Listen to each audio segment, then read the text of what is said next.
the opportunity to visit, for example, Life Assets in Washington, D.C. I was able to speak to some of their clients, which many are actually Montgomery County residents. The stories were just extraordinary. And, to realize that this can make a difference between somebody actually being able to launch their small business and then hire people, actually create jobs, versus perhaps being homeless, perhaps actually having to come to local government, et cetera, and have to ask for assistance.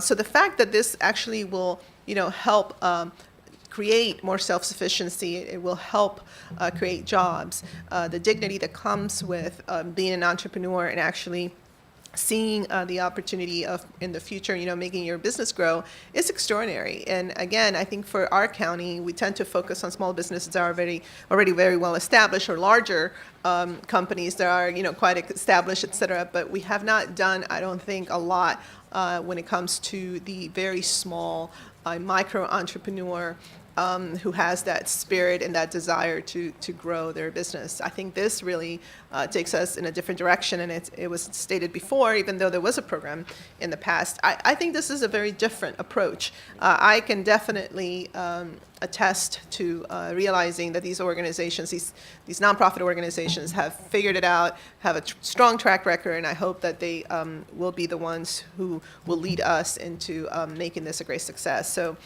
thank you again, and I can't wait for this to be launched. Madam Clerk? Mr. Elrich?